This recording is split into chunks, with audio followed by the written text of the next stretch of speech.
How can you discover your purpose? You can discover your purpose through the acronym. Shape. So if I were you, I'm going to write shape vertically. SHAPE. SHAPE.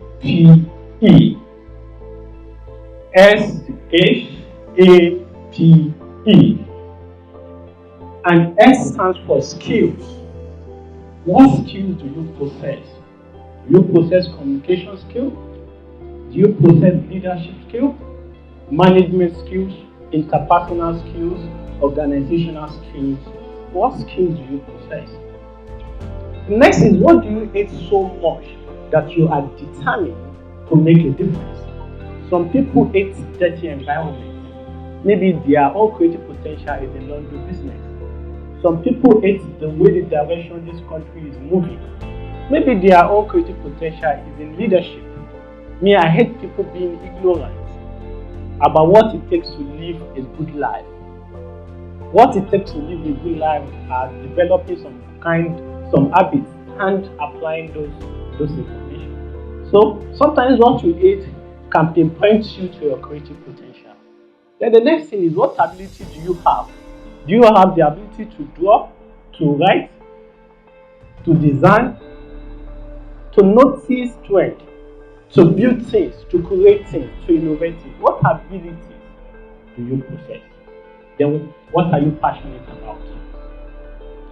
What are the things you can do? And when you are doing it, time just flows. You don't even know that you are doing it. If you are not paid any amount, you are fulfilled, you are happy doing those things. I started speaking when I was an undergraduate in the university, and I moved from one school to the other, secondary school in Ogun State, to motivate and inspire young people. And I was doing it happily without making money.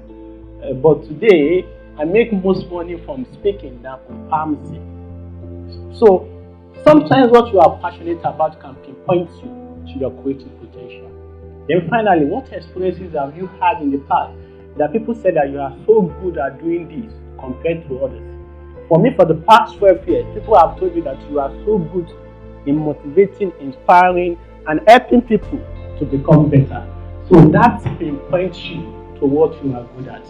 For my brothers and sisters, sometimes you can have more than one gift, yes or no? 2, 3, 4 gifts. And start asking yourself questions. Which one should I focus my attention on? Because there is a difference between gift and exceptional gift. Am I complicated? Until you work on your exceptional gift, that is what guarantees you success. But if you work on just gift, then you may not reach your destination. Because your exceptional gift just stands you out. Naturally, you are above board. Because the innate ability is within you. So I want you to think about 2 or 3 things you believe that you are good at, your creative potential. Maybe you've discovered that before, or based on what I just shared about shape now, you are thinking of 2 or 3 things you know that you are good at. And I want us to use shape to analyze it so that you can discover your creative potential, the exceptional creative potential. The first, do you have the skills to do that thing?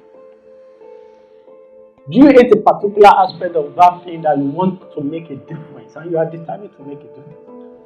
Do you have the ability to do that particular thing? Are you passionate about it? Do you have past experiences of doing it so well, so good? So let me use myself as a practical example. Here I am, I'm a communicator. So I have the ability to communicate, which means communication skills.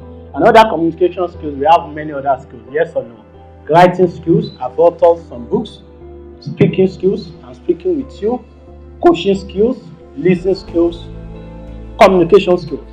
So do I hate particular aspect of what I do that I want to make a difference? Yes, of course. I hate people being ignorant about what it takes to live a good life. So I'm just passionate to share that information. Even sometimes when I have so much pain, so much challenges in my own personal life, I still want to help others to feel better. Because I hate people suffering unnecessarily. And most of our sufferings are self-imposed on us. And our limitations too are self-imposed. Then the next question, do you have the ability? Yes, I do. The ability to write, the ability to speak, the ability to think original thoughts, and the ability to create that thought and make it substantial. Do I have passion for what I am doing? Yes, of course. I'm passionate. That is why I came here, despite having some serious pain as I'm speaking with you.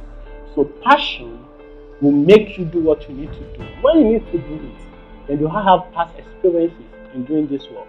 Like I said, I've done this again and again in the country, outside the country, small organization, big organization, and the feedback has been you are so good at what you do. So when you now pick one of your creative potential, in other words, one of your gifts, and out of these 5 parameters, you can have 4/5, or like mine, you can have 5/5. Then you know that is an exceptional gift.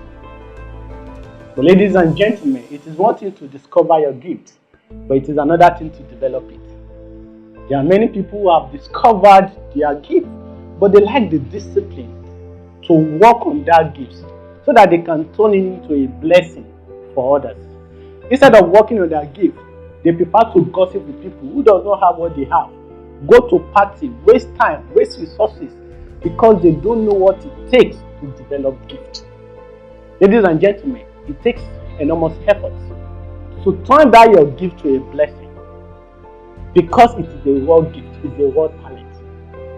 And many people do not have the discipline, the determination, the perseverance, the persistence, the commitment. They are not ready to do what they need to do to make that gift become a blessing.